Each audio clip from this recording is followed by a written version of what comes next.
In the social realm, there's often a discrepancy between what people say and what they mean. But this difference can be at its most painful and most confusing when it comes to women. Especially when we are interested in somebody romantically, it can be easy to delude ourselves into thinking that they feel the same way. And that can lead to a lot of wasted time and unnecessary heartache. So the purpose of today's video is to decode certain things that women commonly tell men and help you understand what they really mean. Understanding these nuances isn't about being cynical or negative about women. It's rather just setting realistic expectations and helping you improve your communication skills. Hello, my name is James, and I am on a mission to create a generation of gentlemen. So let's begin with the first thing that women commonly say, but they don't really mean. I'm busy. What that really means is you are not a priority for me. Both men and women use this one as an excuse when they don't want to see somebody, but they want to avoid a confrontation. The truth is, we can all make time for the people that matter to us. It's simply a question of priorities. But if she's not prepared to make time for you, you simply need to accept that you're not a priority for her, and therefore she's likely not very interested in you. How do you know if she's genuinely busy or if she's just making an excuse? Look for signs that she's genuinely trying to plan the event or date with you. When you say, "How about Tuesday?" does she just say, "I'm busy, no"? Or does she say, "I'm afraid I can't do that, but how about Friday?" If she's actually trying to make it happen, but she just can't specifically do it on that day, then she might just be a busy person, but she is still genuinely interested. He's got to be 6 feet tall and make 6 figures.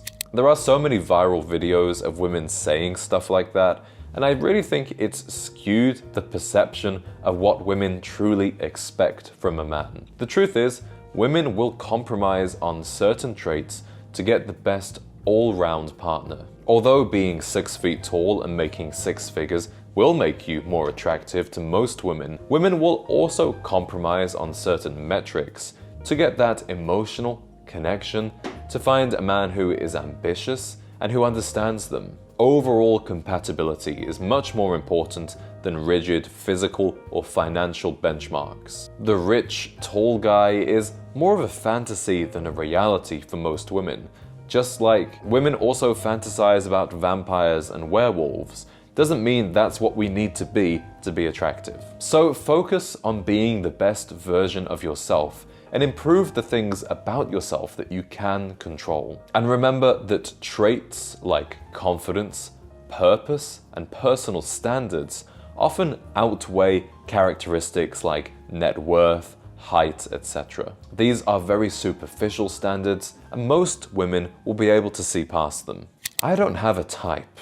The truth is, everybody has physical preferences, even if they're not prepared to admit it. Women might tell you that they don't have a type to appear open-minded, but the truth is, whether it's a preference on height, style, or even energy and personality, every woman has one. Now this one's a little confusing because a woman might tell you she doesn't have a type for 2 contradictory reasons. She might tell you because you are not her type, and she doesn't want to explain her ideal man who's the complete opposite to you and hurt your feelings. However, she might also say she doesn't have a type because you are actually exactly her type, and she doesn't want to make you think like it's in the bag and you're perfect. The truth is, most women don't want to reveal their intentions or their feelings too soon. It's like playing poker.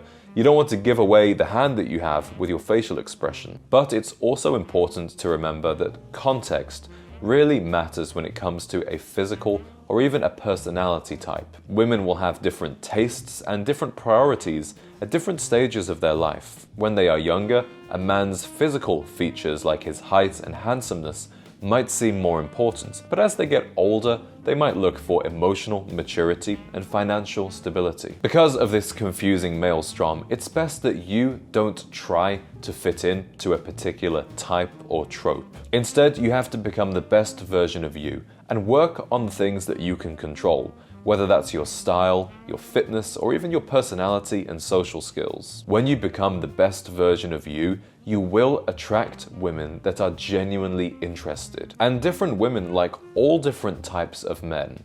However, I do believe there are some traits that they are all looking for. Even if a woman enjoys a geeky, gamer type of guy, they will still like the geeky gamer who is in shape, who is ambitious and confident. I just want a nice guy. This one is certainly a lie. Women want a man who is exciting. After a toxic relationship, a woman might seek a partner who is more stable and less likely to cause problems.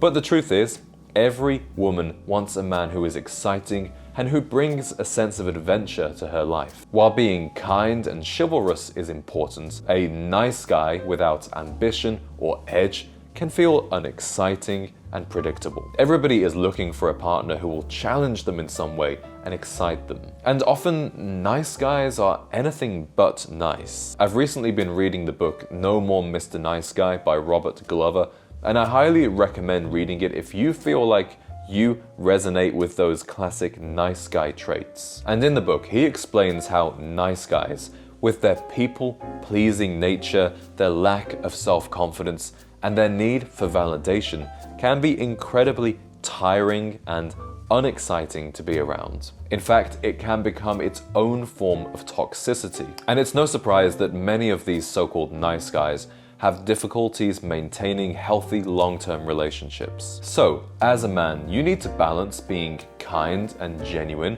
with ambition and assertiveness. Those seemingly opposing qualities don't need to be mutually exclusive. And remember, it's so important that you cultivate a life that's exciting and interesting without a relationship.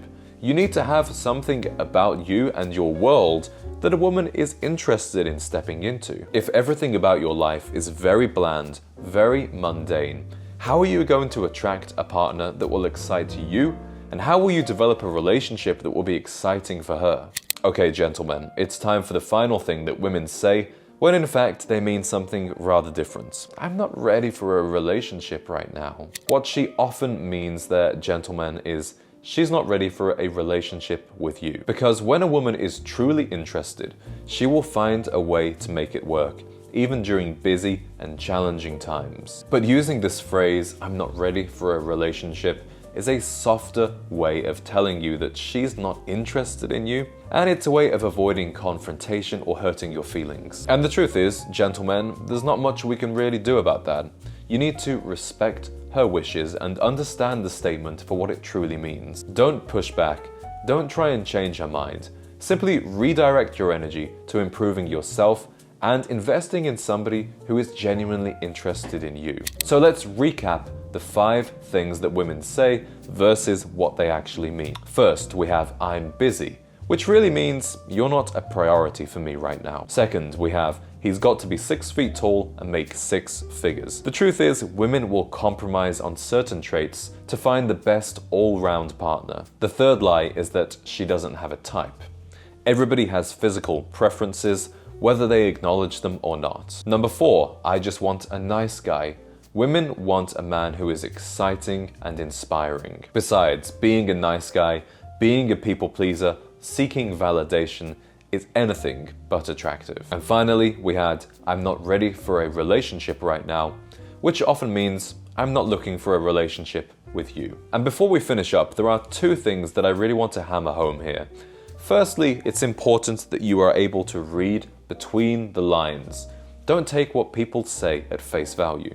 And secondly, this just goes to show how important it is to focus on improving yourself rather than seeking external validation with the words of others. If you are on the dating market or you're already in a relationship, it can be good to talk about things like this with a group of guys who understand. And that's why I want you to join one of my online communities. I have one that's totally free to join, and I also have a premium exclusive community where I spend a lot of my personal time chatting with the members, and you can also join us for a once weekly video call. Whichever one feels right for you at this stage of your life, you can find the links down below to join, and I look forward to welcoming you to either community very soon.